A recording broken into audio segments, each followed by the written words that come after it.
আসসালামু আলাইকুম, কেমন আছেন সবাই? বানাইতেছে মাসালা বিরিয়ানি। তো লেগ পিস, শুধু লেগ পিস হইব মাসালা বিরিয়ানির মধ্যে। তো দিয়ে দিলাম হলুদের গুঁড়া, লবণ দিয়ে ভালো করে এটা মিক্স করে নেন।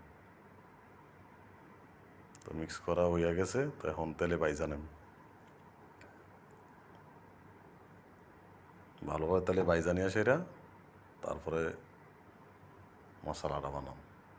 তো এদিকে পানি গরম করতেছি বিরিয়ানির চাউল দেওয়ার জন্য। তো কিছু আনাম মশলা দিয়ে দিলাম।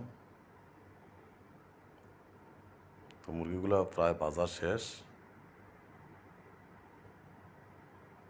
তো এদিকে পানি রেডি হইতেছে, পানিটা রেডি হয়ে সালে তো বিরিয়ানির চাউলগুলো ডাইলা দেন। বিরিয়ানির চাউলগুলো 70% হইয়া যাইব, তারপরে উঠাইয়া পানিটা ফালাই দিয়া তারপর দমে দিয়া দেন।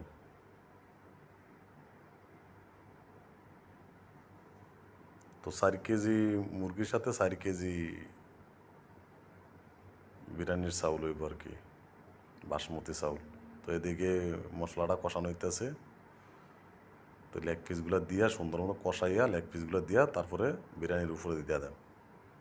তো বিরিয়ানি প্রায় রেডি, সব কিছু দেওয়া হইতেছে। দেওয়ার পরে তার দমে দিয়া দেন আবার 25 মিনিটের লেগে। যেহেতু 70% হইয়া গেছে বিরিয়ানি, তো মুরগিগুলো ভাজা শেষ, মশলা কষানো হইতেছে। তো গিটি সব কিছু দিয়ে রেডি করতেছি। তো মশলা প্রায় কষানো হয়ে গেছে। তো এখন সব কিছু রেডি করে তো বিরিয়ানির উপরে দিয়া সুন্দর মতো দমে দিয়ে দেন 25 মিনিট। 25 মিনিট লেগে দমে দিয়ে দেন। তো আমার বিরিয়ানি রেডি। কেমন হয়েছে সবাই কমেন্ট করে জানাবেন। ধন্যবাদ, সবাই ভালো থাকবেন।